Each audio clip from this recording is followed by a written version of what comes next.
क्या पढ़ा था हम लोगों ने कल? सर कॉन्जुगेशन फिर से समझा देना।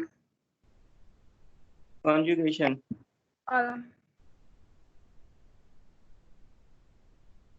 एक मिनट।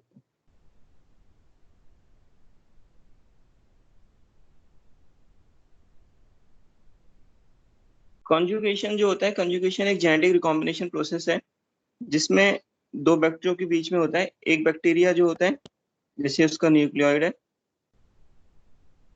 ये न्यूक्लियोइड है, और यहाँ पे इसका प्लाज्मिड है। प्लाज्मिड में यहाँ पर उस पे F+ फैक्टर है, फर्टिलिटी फैक्टर है। ठीक है, तो इस ई कोलाई को हम लोग बोलते हैं F+ या फिर मेल फर्टाइल डोनर। इस पे F+ फैक्टर है तो ये पिलाई, सेक्स पिलाई बना लेता है।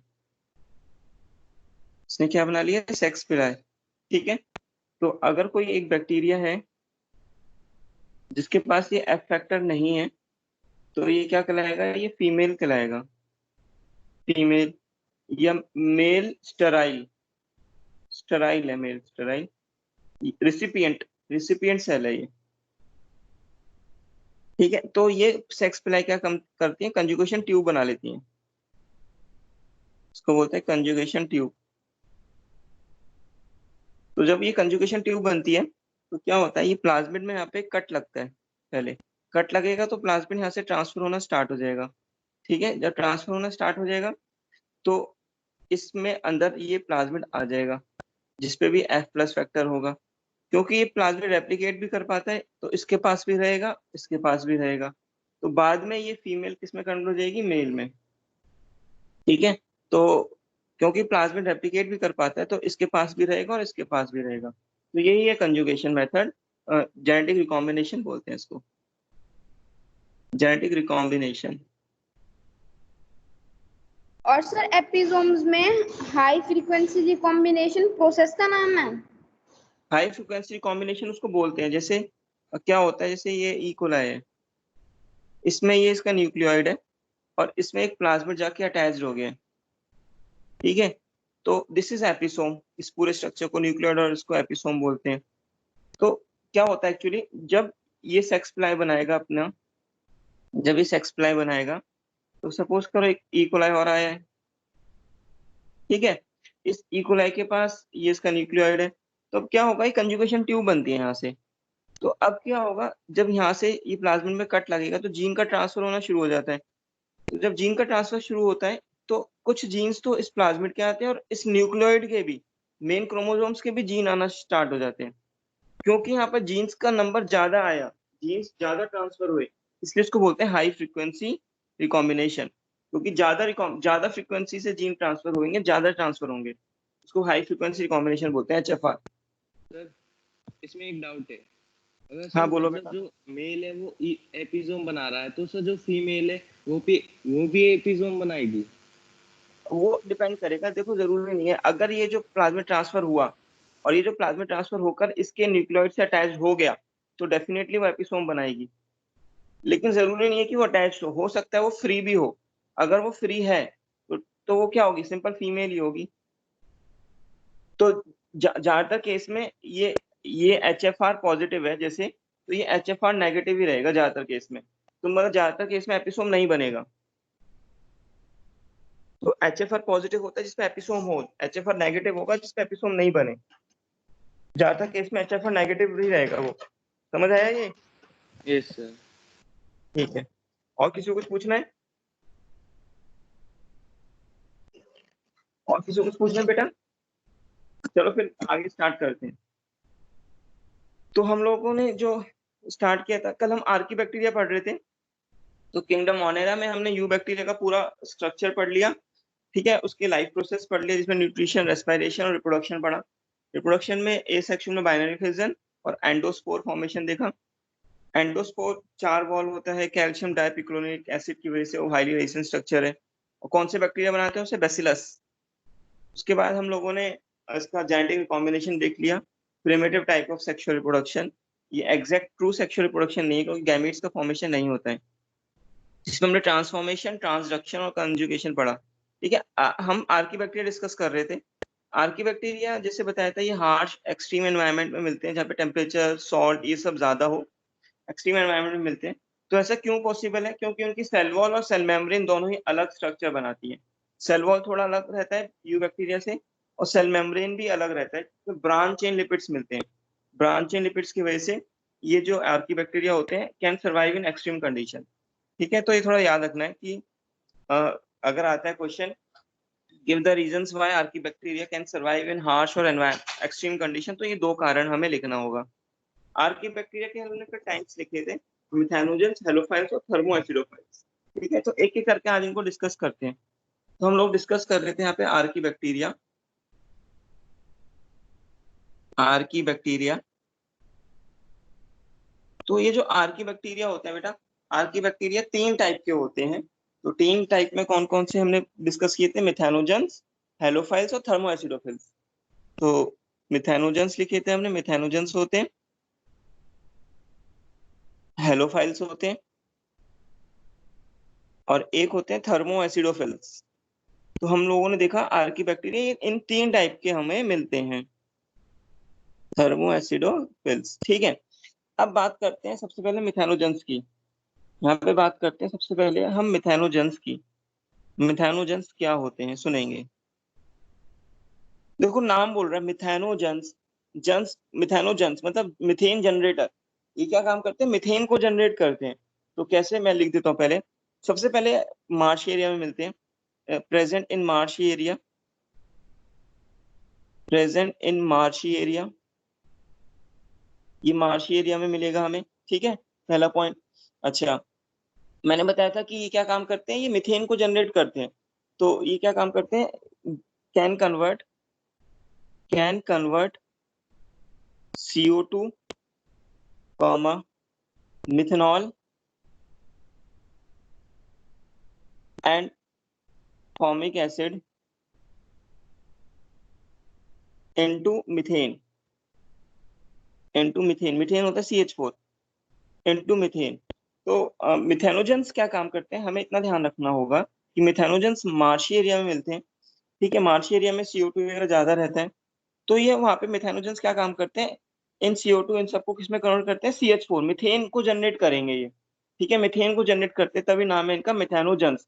ठीक है, एक बात और, ये जो मिथेनोजेंस होते हैं ये रूमिनेंट्स होते हैं, जैसे कैटल हो गई, उनके इंटेस्टाइन में भी मिलते हैं, उनके गट में भी मिलते हैं। तो मैं एक पॉइंट और लिख देता हूँ, these methanogen, these are also present in, these are also present in, these are also present in guts of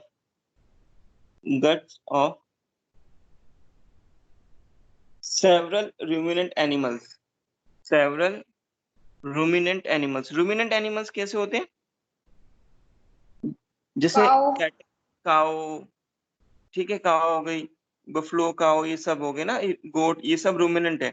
जिनमें गोट, ये सब जिनमें एक स्टमक होता है, रूमिनेंट स्टमक। ठीक है, तो काऊ, बफलोज, बफलोज भी आ गई इसमें, बफलोज। तो रूमिनेंट एनिमल्स में क्या होता है, इनके अंदर ये मिलता है, they are also present in the guts. Guts मतलब पूरा इंटेस्टाइन, पूरा स्टमक, इंटेस्टाइन। ठीक है, इनके गट में रहता है, वहां पे ये क्या करता है, मिथेन को जनरेट करता है। ठीक है, तो मैं लिख देता हूँ, in the gut of ruminants these bacteria, these bacteria, these bacteria generates methane gas, methane gas को यहाँ पे जनरेट करते हैं। ठीक है, तभी तो जो काउडंग होता है, काउडंग में से हम लोग बायोगैस बनाते हैं। तो क्यों बनाते हैं? क्योंकि काउडंग में ना ये बैक्टीरिया बहुत होता है। ये बैक्टीरिया क्या करता है, काउडंग में से मीथेन गैस को रिलीज करेगा। तो जो बायोगैस बनती है from the cow dung, because of these bacteria only, जो बायोगैस बनती है फ्रॉम काउडंग, किसकी वजह से होता है? ये इन मिथेनोजेंस की वजह से ही होता है। तुम्हें पता है ना, मिथेन गैस हम लोग यूज करते करते थे पहले भी कुकिंग में। Methane gas highly inflammable gas है ना, जल जाती है आसानी से। तो विलेजेस में ये गोबर गैस प्लांट लगता था जिसमें बायोगैस बनती थी, और उससे फूड को कुक करते थे, क्योंकि ये बहुत जल्दी इन्फ्लेमेट हो जाती है, जल जाती है गैस ये, तो उसको हम यूज करते थे। ठीक है, तो ये एक्चुअली मिथेनोजेंस जो होते हैं कीमो ऑटोट्रॉप्स होते हैं। मिथेनोजेंस क्या होते हैं? Chemo autotrophs. Chemo autotrophs. Chemo autotrophs क्यों होंगे? क्योंकि मैंने जैसे यहाँ पे लिखा था कि ये CO2, जैसे हमने यहाँ लिखा था CO2 मिथेनॉल और फॉर्मिक एसिड, इसको कन्वर्ट करते हैं CH4 में। तो कीमोट्रॉप्स क्या करते हैं? केमिकल्स को ऑक्सीडाइज कर देते हैं और उस एनर्जी से अपना फूड बनाते हैं। तो ये भी मिथेनोजेंस क्या करते हैं? इन मिथेनॉल, फॉर्मिक एसिड या CO2 को ऑक्सीडाइज करेंगे। जब ये ऑक्सीडाइज करते हैं तो उसमें मीथेन गैस रिलीज होती है। तो इसलिए कीमो ऑटोट्रॉप्स है, मिथेनोजेंस आर कीमो ऑटोट्रॉप्स। थोड़ा ध्यान रखना बेटा, दीज आर कीमो ऑटोट्रॉप्स। ठीक है, तो मिथेनोजेंस हो गए। इसके एग्जाम्पल होते हैं मिथेनोकॉकस से मिथेनोबैक्टीरियम। वो इतना इंपॉर्टेंट नहीं है, इस नाम से हो जाएगा। मैं लिख देता हूँ मिथेनोकॉकस। मिथेनोकॉकस की शेप क्या होती है? सर्कुलर। स्फेरिकल। हाँ, स्फेरिकल, गुड। ठीक है, तो मिथेनोकॉकस और मिथेनोबैक्टीरियम इसके एग्जाम्पल हो गए। तो ये खत्म हो गया हमारा मिथेनोजेंस। ठीक है, तो मिथेनोजेंस हम जान गए कि मार्शी एरिया में मिलेगा। रूमिनेंट्स जो कैटल्स बफलोज होती है उनके स्टमक गट में मिलेगा, जहाँ पे मिथेन गैस बनती है। बायोगैस प्लांट में जो गोबर डंग से बायोगैस बनाई जाती है, it is only due to the methanogens, right. Next है हेलोफाइल्स। नेक्स्ट जो डिस्कस करने जा रहे हैं हम वो डिस्कस करेंगे हेलोफाइल्स। ठीक है, हेलोफाइल्स, जैसे कि कल बताया था मैंने, ये हेलोफाइल्स कहाँ मिलते हैं? ये हमें सलाइन एरिया में मिलते हैं। They are present in these are present in these are present in saline condition। saline मतलब जहाँ पे सॉल्ट ज्यादा होता है। तो भाई ये भी एक्सट्रीम कंडीशन है, ये वहाँ पे हेलोफाइल्स मिल जाते हैं ये। ठीक है, अच्छा, एक चीज सुनना, ये लाइट की प्रेजेंस में ना एक पिगमेंट डेवलप करते हैं पर्पल कलर का। मैं लिख देता हूँ, in the presence of light. इस पे क्वेश्चन आया हुआ है वैसे। In the presence of light, in the presence of light, in the presence of light they develop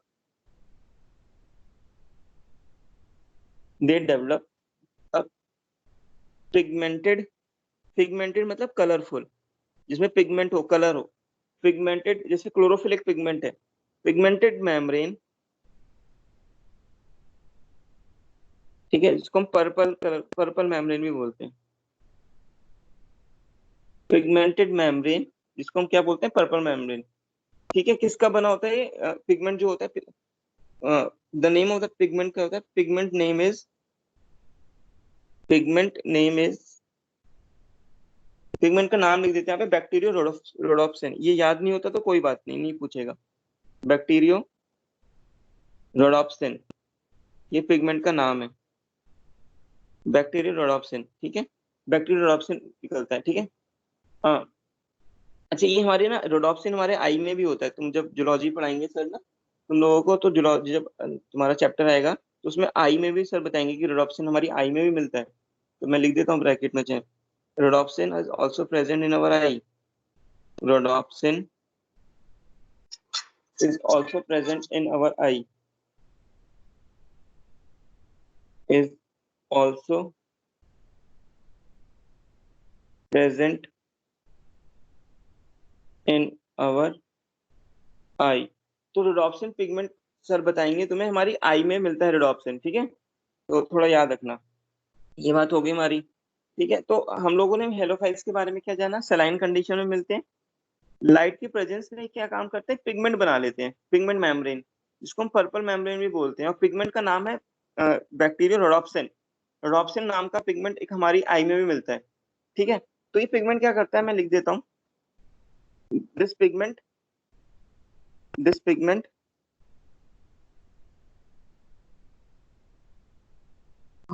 use the uses the sunlight, this pigment uses the sunlight, ठीक है, to for the formation of for the formation of for the formation of ATP, ATP को बनाने के लिए, ठीक है, ध्यान रखना। तो ये एटीपी को बनाने के लिए यूज करता है। तो याद रखना कि these are present in saline condition, in saline condition में मिलते हैं। ये क्या करते हैं, ये लाइट के प्रेजेंस में एक पिगमेंट बना लेते हैं जिसका नाम है पर्पल मेम्ब्रेन, पिगमेंटेड मेम्ब्रेन, और पिगमेंट का नाम है bacterial rhodopsin.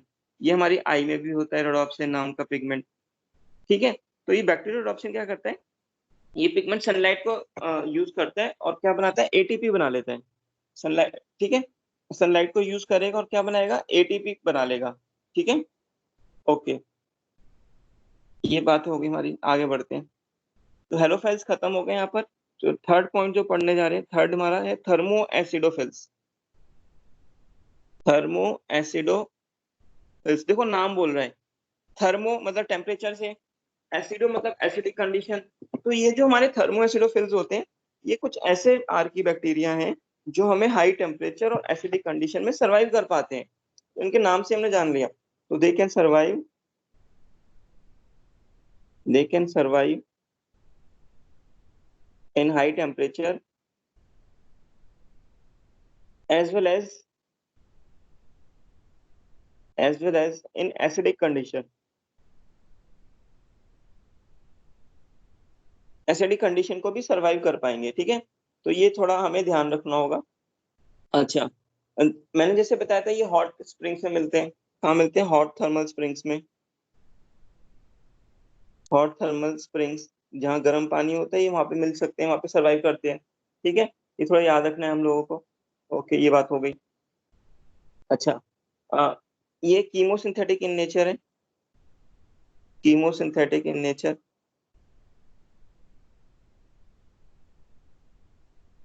Chemosynthetic in nature होते हैं, ठीक है। बस इसमें यही इंपॉर्टेंट था। अ, तो इसके एग्जांपल्स भी होते हैं बेटा, जैसे थर्मो एसिडोफिल्स होते हैं, थर्मो, इसके एग्जांपल थर्मोप्लाज्मा, थर्मोप्रोटियस, वो हमें इंपॉर्टेंट नहीं है, उतना याद नहीं करना है। तो बेटा ये हमारे आर्की बैक्टीरिया के बारे में हम लोगों ने सारा पढ़ लिया। तो तीन टाइप के आर्की बैक्टीरिया, मिथेनोजेंस, हेलोफाइल्स और थर्मो एसिडोफाइल्स, जो हमने यहाँ पे कवर कर लिए। तो आर्की बैक्टीरिया जो टॉपिक है वो हमारा फिनिश हो गया है, ठीक है। अच्छा, तुम लोगों के पास अगर एनसीईआरटी की बुक होगी तो उसमें आर्की बैक्टीरिया जो दिया हो पढ़ जरूर लेना, एनसीईआरटी से जरूर पढ़ना।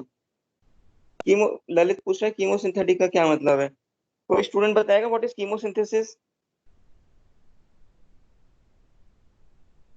Sir chemical preparing chemical chemicals द्वारा खाना बनाना।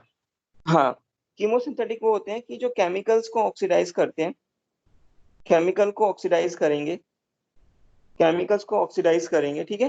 केमिकल को ऑक्सीडाइज करने के बाद वो अपने फूड की सिंथेसिस करते हैं, तो वो अपना खाना बना पाते हैं। जैसे फोटो ऑटोट्रॉप्स होते हैं, जो फोटो ऑटोट्रॉप्स होते हैं, फोटो ऑटोट्रॉप्स, सनलाइट की हाँ, प्रेजेंस में। जैसे प्लांट्स होते हैं हमारे, सनलाइट चाहिए उनको, सनलाइट मिलेगी तो प्लांट्स क्या बनेंगे, अपना फूड बना पाएंगे। अगर सनलाइट नहीं दोगे तो क्या वो फूड बना पाएंगे, नहीं। तो ऐसे कीमोसिंथेटिक होते हैं, ये ऑटोट्रॉप्स होते हैं, ये सनलाइट यूज नहीं करते, केमिकल को ऑक्सीडाइज करते हैं। ये केमिकल को ऑक्सीडाइज करके अपना खाना बनाते हैं, तो वो कीमोसिंथेटिक हो गया। और जो लाइट को यूज कर रहे हैं अपना खाना बनाने के लिए, वो फोटो ऑटोट्रॉप्स हो गया, ठीक है। अब ध्यान रखना एक चीज और, यहाँ पे जो हमने हेलोफाइल्स लिखे थे, सनलाइट हेलोफाइल्स भी सनलाइट को यूज करके एटीपी बना रहे थे। तो इसका मतलब ये नहीं है कि ये फोटो ऑटोट्रॉप्स हैं। ये जो एटीपी बनाते हैं, ये एटीपी ना, ये खान अपने फूड की सिंथेसिस में यूज नहीं करते। तो लिख सकते हैं this ATP is not, sir फिर वो किस लिए यूज करते हैं? ये अपने बॉडी में यूज कर लेंगे ना, जैसे हमारे में माइटोकॉन्ड्रिया ने एटीपी बनाई, तो अब ये खुद को भी तो एटीपी चाहिए होती है। This ATP is not used for, this ATP is not used for food synthesis, ये थोड़ा याद रखना पड़ेगा। सर हाँ, सर विदाउट ग्लूकोज के ब्रेकडाउन से एटीपी बनेगा इसमें। हाँ बिल्कुल सही, विदाउट ग्लूकोज के ब्रेकडाउन से बन रहा है एटीपी यहाँ पर, ठीक है। तभी ये इसमें पिगमेंट है, ये पिगमेंटेड मेम्ब्रेन, तभी ये पॉइंट इंपॉर्टेंट है, ठीक है। तो इसको थोड़ा याद रखना पड़ेगा, मैलोफाइल्स को, इंपॉर्टेंट है ये। तो ठीक है बेटा, आर्की बैक्टीरिया हमारे फिनिश हो गए यहाँ पर।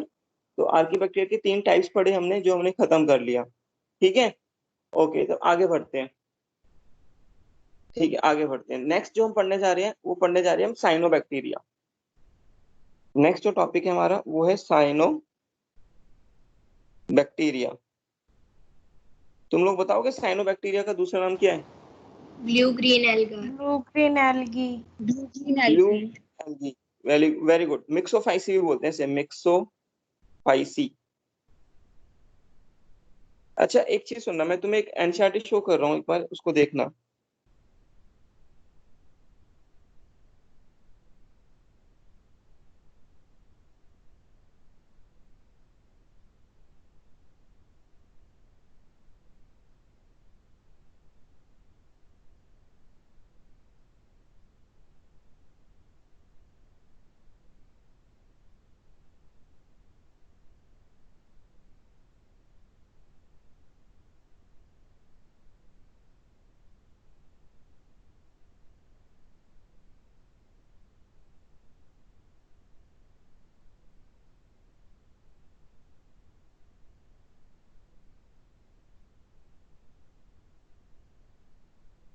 आर्की बैक्टीरिया नहीं दी इन्होंने।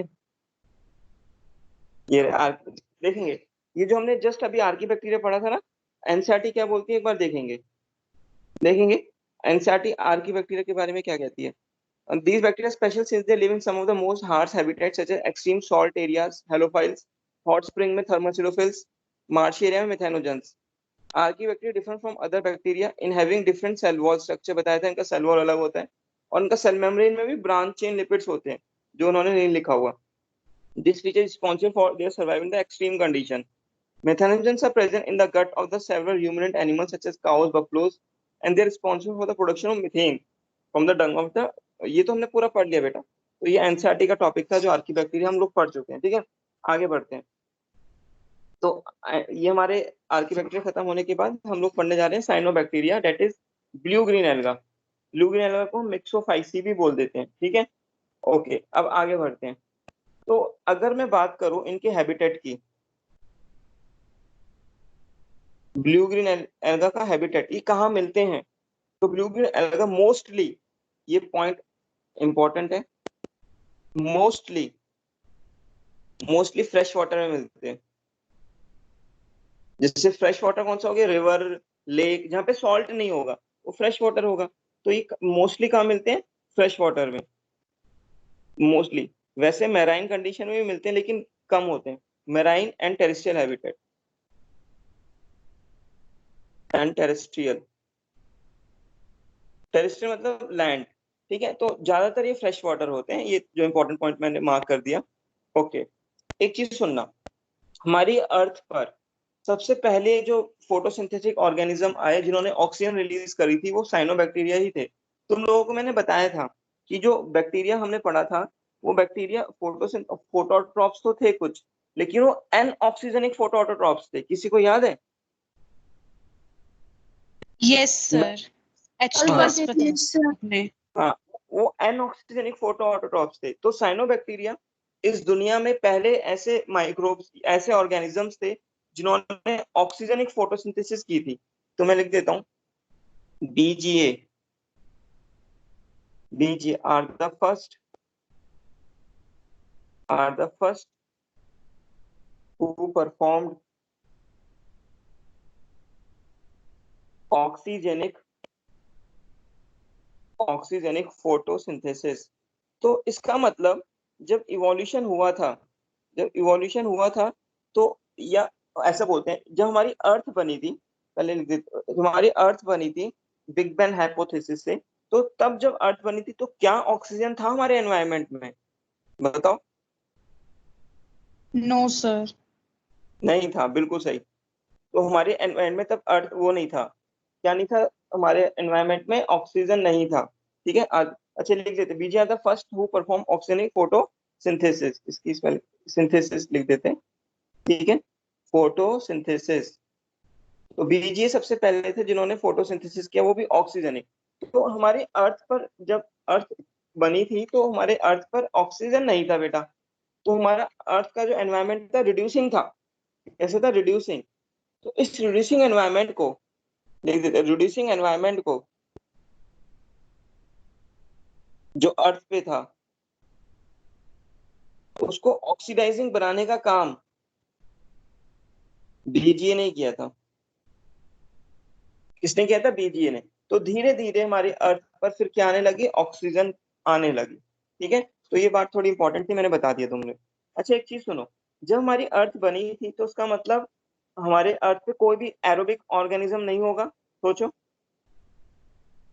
एरोबिक ऑर्गेनिज्म Yes, जो sir.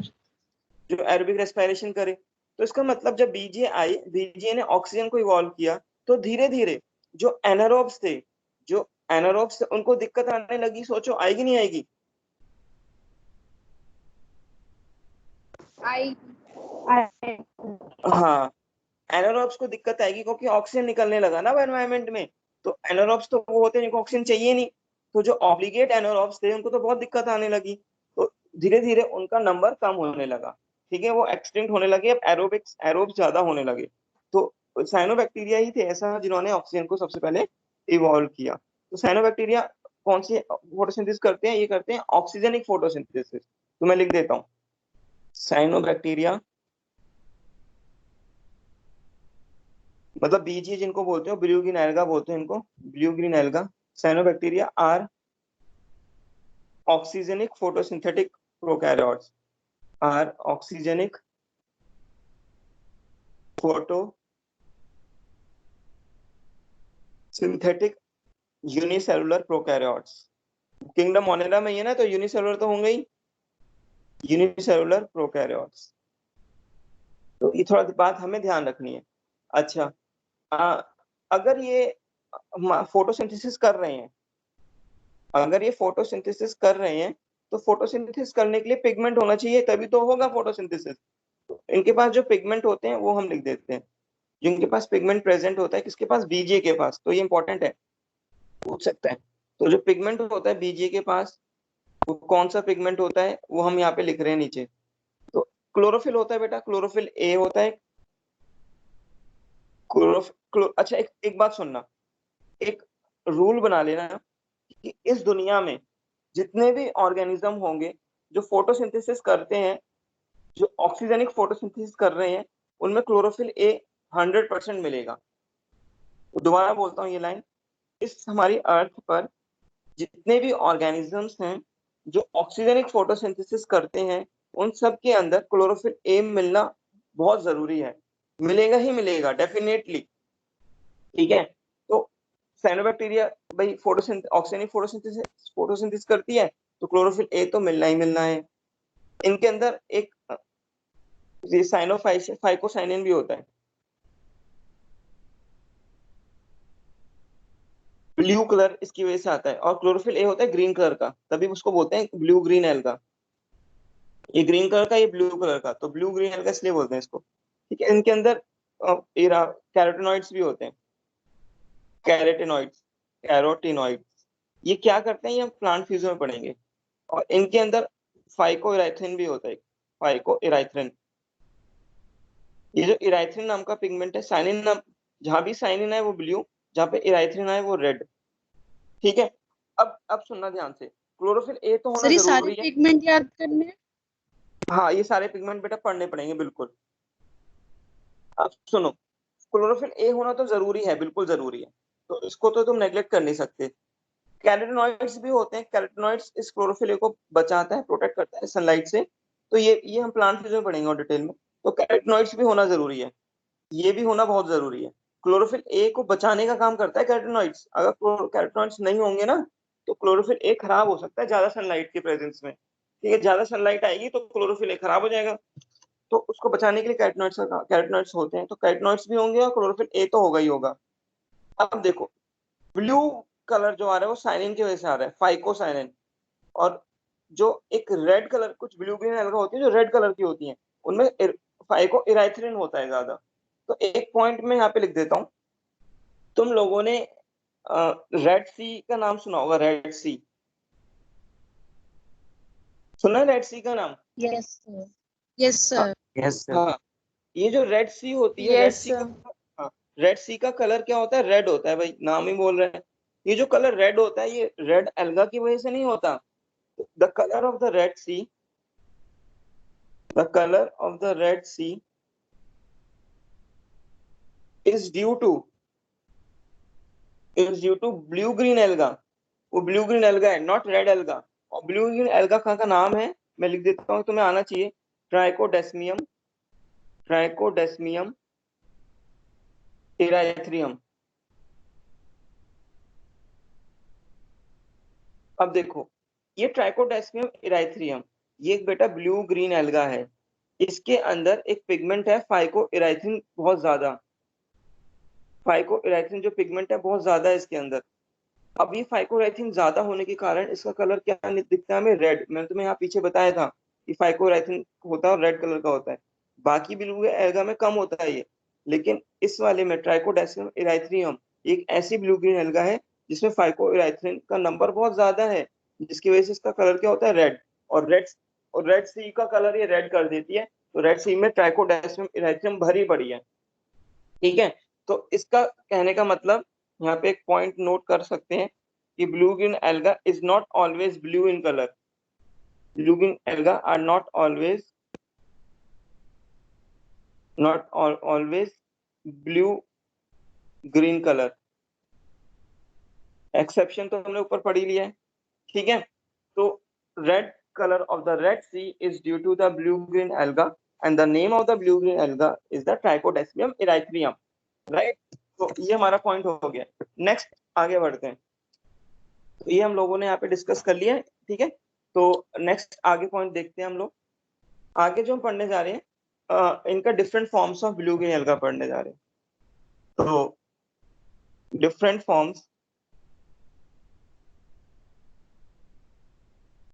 Forms of VGA. तो ये जो बीजीए होते हैं ना, देखो अलग अलग फॉर्म में मिलती है। ये अलग अलग फॉर्म कौन कौन सी मैं लिख देता हूँ। एक हो सकती है यूनिसेलुलर, एक हो सकती है कॉलोनियल, इस पे क्वेश्चन आता है बेटा। एक हो सकती है फिलामेंटस। तो इनके एग्जांपल हमें लर्न करने पड़ेंगे इसके अकॉर्डिंगली। देखो यूनिसेलुलर तो समझ रहे हो कि सेल। कॉलोनियल, कॉलोनियल का क्या मतलब होता है, ये है तो सिंगल सेल ही, लेकिन कई सारी ब्लू ग्रीन एल्गा एक साथ झुंड में कॉलोनी में रह रही हैं।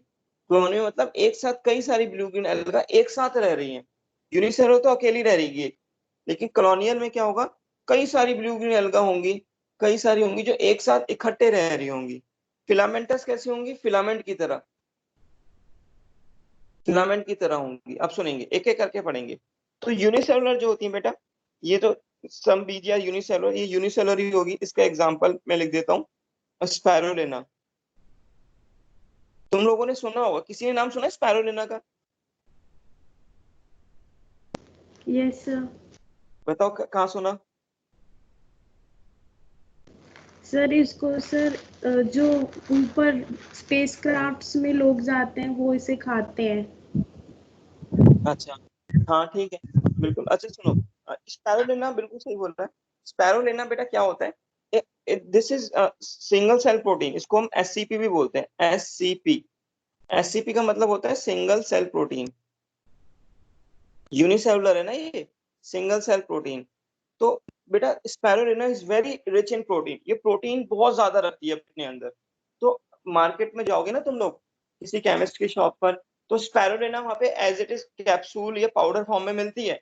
तो लोग बाग इसको, जिनके अंदर प्रोटीन की कमी होती है, तो डॉक्टर्स एडवाइस करते हैं बेटा कि स्पैरुलिना लो। तो डॉक्टर्स एडवाइस करते हैं कि स्पैरुलिना लो।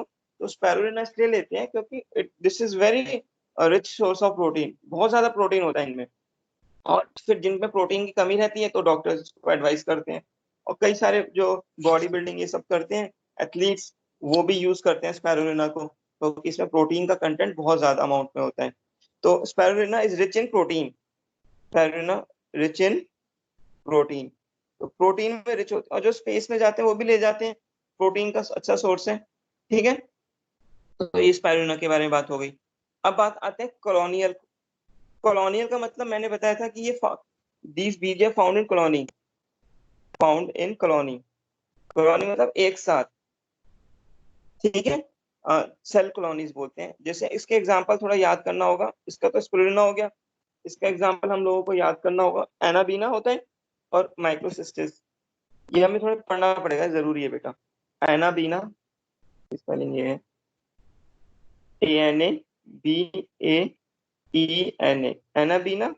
और एक होती है माइक्रोसिस्टिस, माइक्रोसिस्टिस। ठीक है, एग्जाम्पल हमें याद करना होगा। तो एनाबीना और माइक्रोसिस्टिस हो गए ये। ठीक है, तो बेटा एक चीज सुनना, मैं तुम्हें एक चीज बता देता हूँ यहाँ पर इस एनाबीना और माइक्रोसिस्टिस के बारे में। अगर हम एनाबीना को ग्रो करें, अगर हम एनाबीना को ग्रो करें तो बेटा एनाबीना ग्रो तो होगी, बिल्कुल कॉलोनी में ग्रो होगी। हमें कुछ ऐसा दिखेगा, देखो ऐसा बना लेते हैं, कुछ ऐसा दिखेगा। ऐसा मतलब ये जो एनाबीना होती है ना, फिलामेंटस होती है, तो इसकी कॉलोनी कैसी होगी? फिलामेंटस कॉलोनी होगी। तो मैं लिख देता हूँ इसकी कॉलोनी कैसी होगी? फिलामेंटस, फिलामेंटस कॉलोनी किसकी? एनाबीना की। ठीक है, और ये जो माइक्रोसिस्टिस होता है, माइक्रोसिस्टिस होता है, इसको तुम ग्रो करोगे ये भी कॉलोनी में ग्रो होगा ये, लेकिन इसकी जो कॉलोनी होगी बेटा ये फिलामेंटस नहीं होती है, ये सिंपल जैसे स्फेरिकल कॉलोनीज है वैसी होती है। तो ये किसकी कॉलोनी है? ये माइक्रोसिस्टिस की कॉलोनी है। तो ये थोड़ा डिफरेंस है एनाबीना की कॉलोनी में और माइक्रोसिस्टिस की कॉलोनी में। ठीक है, तो ये हो गया हमारा। नेक्स्ट जो हमें देखना है वो देखना है फिलामेंटस। फिलामेंटस जैसे हमने बताया था ये कैसे होते हैं? फिलामेंट की फॉर्म में होते हैं। तो ये बीजे कैसे होंगे? फिलामेंट की फॉर्म में होंगे। तो ये बीजे कैसे होंगे? Are in filament form. ठीक है, फिलामेंट की फॉर्म में होगी। ठीक है, कॉलोनी में नहीं होंगे, सिंगल होंगे। कॉलोनी वाली तो एनाबीना बताई थी, फिलामेंटस कॉलोनी।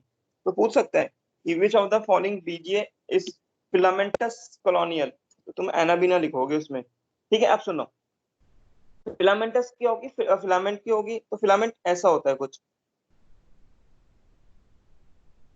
अ, ये बहुत सारे सेल्स होते हैं किसके? ये भाई बीजीए तो यूनिसेलुलर होती है ना, तो एक सेल ये रहा, एक सेल ये रहा, एक सेल ये रहा, एक सेल ये रहा, एक सेल ये रहा, एक सेल ये रहा। तो ये कई सारे सेल चिपक गए और फिलामेंट बना लिया। कई सेल चिपक के क्या बना लेते हैं? फिलामेंट। मैं लिख देता हूँ यहाँ पर, there are many cells arranged in a row, arranged in a row. बहुत सारे सेल्स रो में अरेंज होते हैं। ठीक है, in their body, arrange in a row in their body. ठीक है, और आगे देखते हैं। अच्छा, यहाँ पे जगह नहीं मिली, यहाँ पे मैं लिख देता हूँ। और इस फिलामेंट को हम बोलते हैं ट्राइकोम। इस फिलामेंट को बोलते हैं हम ट्राइकोम। ये जो फिलामेंट बना ना पूरा, यहाँ पे जो फिलामेंट दिखेगा ये, इस पूरे फिलामेंट को बोला गया ट्राइकोम। थोड़ा याद रखना होगा। इसका एक एग्जाम्पल है जो हमें याद रखना होगा फिलामेंटस का, ऑसिलेटोरिया। ये थोड़ा पढ़ लेना। ठीक है, इस पे मिल सकता है क्वेश्चन। तो बेटा बीजीए के हमने टाइप्स पढ़े। बीजीए के 3 टाइप्स पढ़े, यूनिसेलुलर, कॉलोनियल और फिलामेंटस। यूनिसेलुलर का एग्जांपल जैसे स्पाइरुलिना पढ़ा, सिंगल सेल प्रोटीन। कॉलोनियल के 2 एग्जांपल पढ़े, एनाबीना और माइक्रोसिस्टिस। एनाबीना फिलामेंटस कॉलोनी बनाती है और माइक्रोसिस्टिस नॉर्मल कॉलोनी बना रहा है। फिलामेंटस में क्या होता है? बीजीए फिलामेंट बनाती है, और ये जो फिलामेंट होते हैं एक्चुअली कुछ नहीं है, कई सारे सेल्स एक रो में अटैच होते हैं जो फिलामेंट बनाते हैं, और इस पूरे फिलामेंट को बोलते हैं ट्राइकोम। इसका एक एग्जांपल है हमारा ऑसिलेटोरिया। तो ये हमने फॉर्म्स पढ़ ली बेटा बीजीए की। अच्छा, एक चीज सुनना, कुछ पॉइंट्स हैं बीजीए के बारे में, मैं यहाँ बता देता हूँ। जो बीजीए का स्ट्रक्चर होता है ना, वो ग्राम नेगेटिव बैक्टीरिया की तरह होता है। तो कुछ पॉइंट्स हैं, मैं लिख देता हूँ। Structure of BGA, structure of BGA is similar to Gram negative bacteria. Gram negative bacteria बेटा तुम्हें बताया था, याद है? Yes sir. Gram negative bacteria की सेल वॉल डबल लेयर होती है। ऊपर वाली लेयर कौन सी होती है? एलपीएस की। और नीचे वाली लेयर किसकी होती है? पेप्टाइडो ग्लाइकन की। बताया था बेटा। ठीक है, अब सुनो। तो structure of BGA similar to Gram negative bacteria, तो इनका स्ट्रक्चर ग्राम नेगेटिव बैक्टीरिया जैसा ही होता है। सेकंड पॉइंट इनके बारे में, जो बीजीए होते हैं ना, BGA is surrounded by a mucilage sheet. BGA is surrounded by a mucilage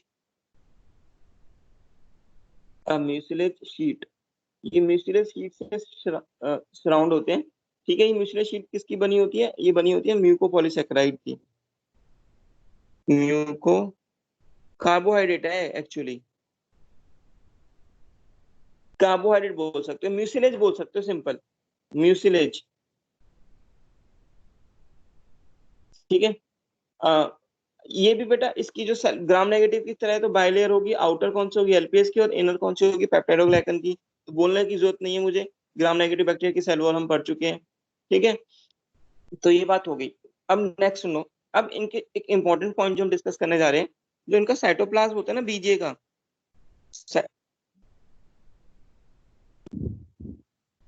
Lalit पूछ रहे sir can we call the body of filamentous? हाँ बोल सकते हैं बेटा, बिल्कुल बोल सकते हैं, ट्राइकोम बोलते हैं फिलामेंटस बॉडी को। साइटोप्लाज्म ऑफ बीजीए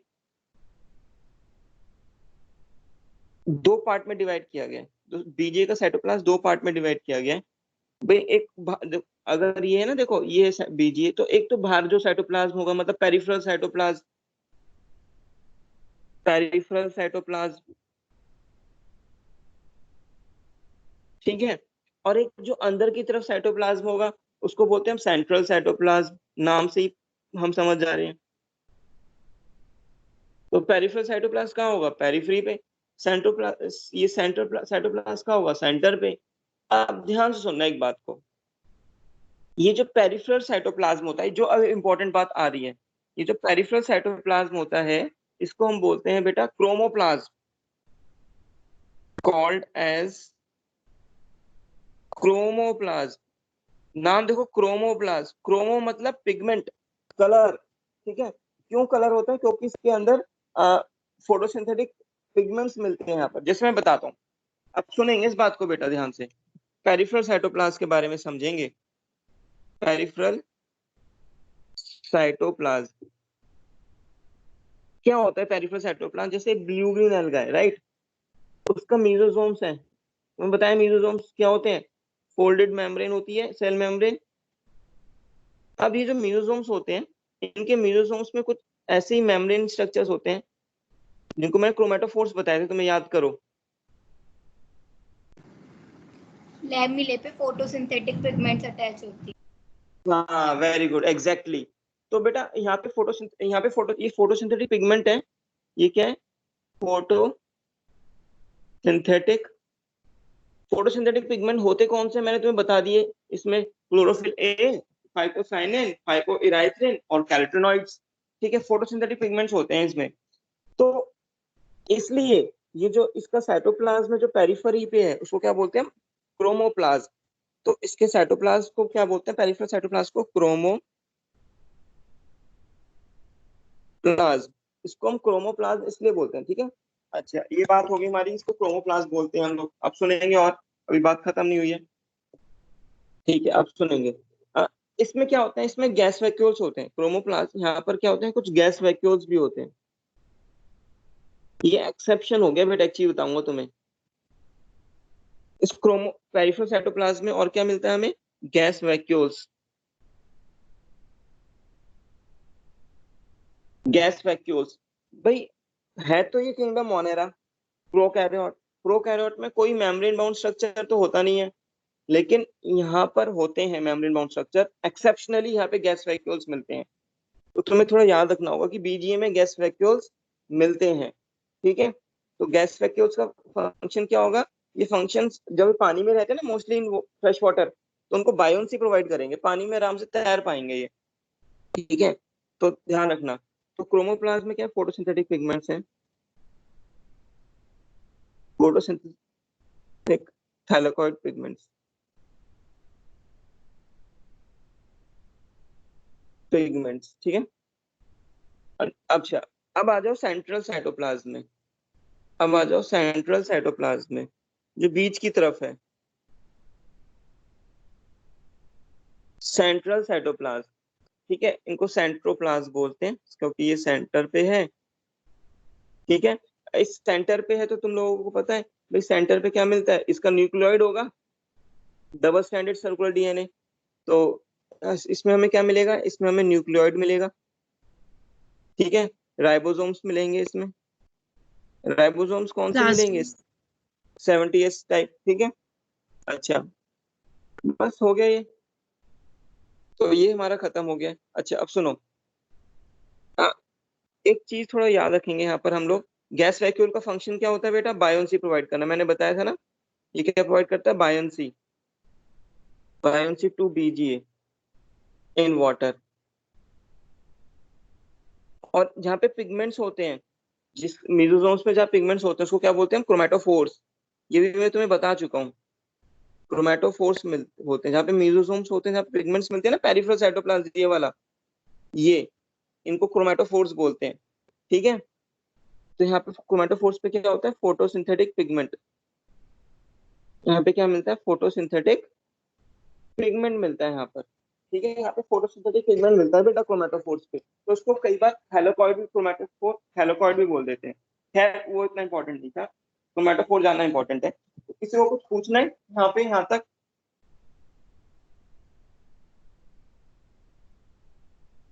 किसी को सर आपने पूछना है? राइबोसोम के आगे क्या लिखा है? राइबोसोम्स के आगे बेटा 70S। राइबोसोम्स के दो टाइप होते हैं ना, सेल में पढ़ोगे तुम, 70S और 80S, सेल में मैंने बताया भी हुआ है।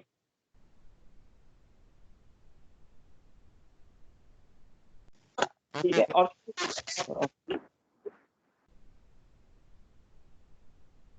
किसी को कुछ पूछना है? सर इसमें सेंट्रोप्लाज्म क्या है? सेंट्रोप्लाज्म बेटा बताया था कि एक ऐसा साइटोप्लाज्म जो बीच पर है, साइटोप्लाज्म दो बताए थे ना मैंने, एक पेरिफेरी पे और एक सेंट्रल प्लाज्म क्या होता है जो सेंटर पे होता है, पेरिफेरी वाला साइटोप्लाज्म को बोलते हैं पेरिफेरल साइटोप्लाज्म, और जो सेंट्रल जो साइटोप्लाज्म जो सेंटर पे मिलेगा उससे सेंट्रोप्लाज्म। आया समझ? Yes sir. Sir gas vacuole का फंक्शन क्या बताया था? गैस वैक्यूल का बेटा इसके अंदर ना गैस भरी होती है, एयर भरी होती है एक्चुअली। और जब एयर भरी होती है, तुम अब मुझे बताओ, जब एयर भरी हुई है, अब एक बैलून है, ठीक है, एक बैलून के अंदर पानी भर दो और एक बैलून के अंदर एयर भर दो, तो पानी में कौन सा स्वयं तैरेगा, कौन सा बैलून तैरेगा बताओ? जिसमें हवा भरी होगी, जाहिर सी बात है, तो वही है। Yes sir. तो ब्लू ग्रीन एल्गा के अंदर ये वैक्यूल्स होते हैं, तो उसको तैरने में काम करते हैं। तो पानी में मिलती है ना मोस्टली इन फ्रेश वाटर, बताया था, मराइन में भी मिलती है, लेकिन ज्यादातर फ्रेश वाटर में, तो आराम से तैरेगी पानी में।